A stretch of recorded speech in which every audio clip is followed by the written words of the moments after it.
it was not just an elected government was removed power, an elected prime minister was executed, but worse was that he introduced a kind of authoritarian rule which Pakistan had not witnessed even in earlier military government led by Field Marshal Ayub Khan.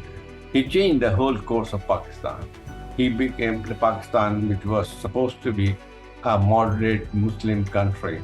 He changed the whole direction. He introduced harsh laws, Islamic laws, and then that was also the international scene at that point after the Soviet intervention in Afghanistan, because for Americans Pakistan was the frontline state in its war against the communist bloc.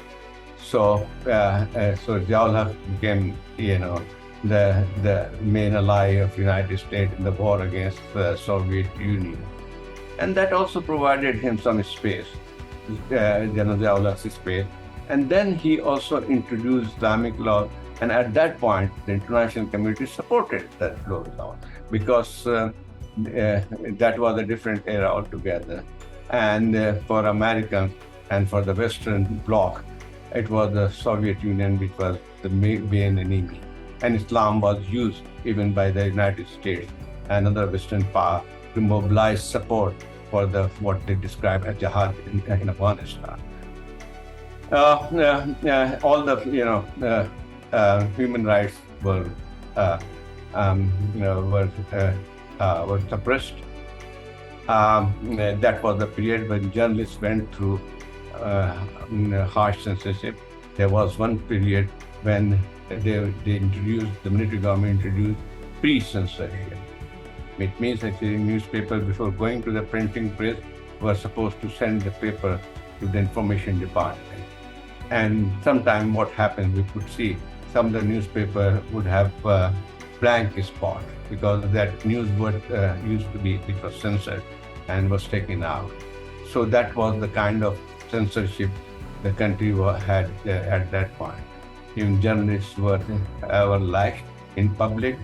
And I remember, journalists' resistance was very strong even then.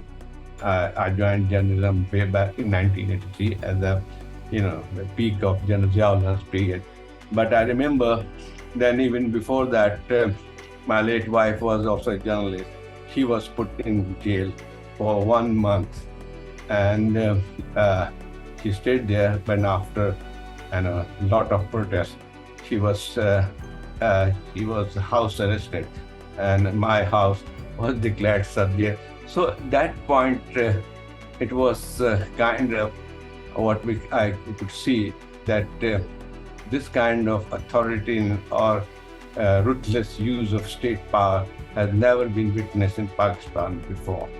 85 until 85, but at the same time, if you see the resistance, the people resistance were very strong.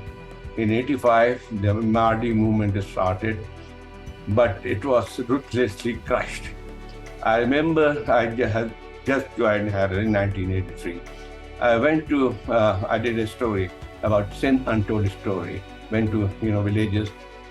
In some of the villages, the military has shot dead about scores of people. Hundreds of people were killed in Sindh, a rural area. Sindh rural areas were the center of MRD movement. It was the first time that we saw generally we had this agitation from the urban area, but it was the rural Sindh which took up the lead. Obviously, the Zulfiqar Bhutto's execution has left a deep wound in the minds of people, and it was not going.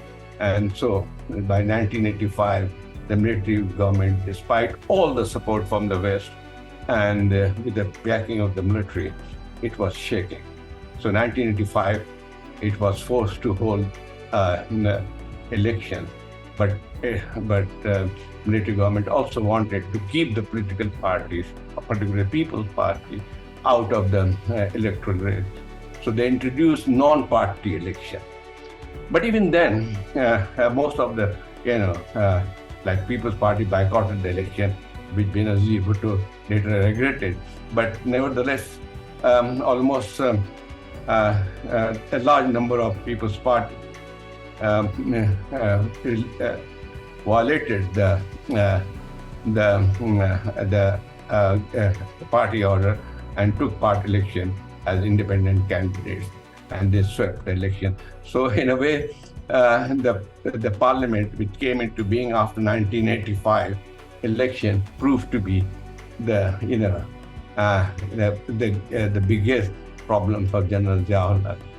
General Ziaul Haq picked up Muhammad Khan Juniju, we thought a politician from Sindh.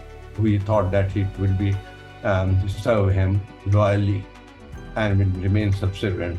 But ironically, it was Muhammad Khan Juniju who proved to be the main headache for General Ziaul Haq. General Ziaul Haq suffered the first defeat after the inauguration of the assembly, which came into being after 1985 election, non-party election. First, Juniju put a condition that Zia should lift martial law, and that demand was accepted. Ziaul Haq reluctantly lifted martial law. So the first setback for General Ziaul Haq came when the speaker election took place. And General Ziaul Haq's candidate was Khwaja Safdar, who happened to be the father of Khwaja Asif, who is the Minister of Defense now, and he was defeated by Fakhr Imam. And that shows that despite all those restrictions, despite all those atrocities, the resistance against Ziaul Haq was very, very strong. Well, I'll also mention that it was 1986 when Benazir Bhutto returned to the country after staying in exile in England for almost 2 years. She was sent to it, and before she was jailed, prison many times. She in the worst condition. She was in Sakhar jail in hot summer, and for 1.5 years. And some of the people who say would not even understand that what was happening now, and the kind of hard time Benazir Bhutto and the members of Bhutto family went through. One cannot even think about it now.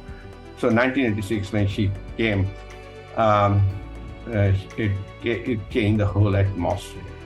And 2 years later, when General Ziaul Haq died in air crash, the first election took place because the military did not have any option but to go to allow the elections to take place.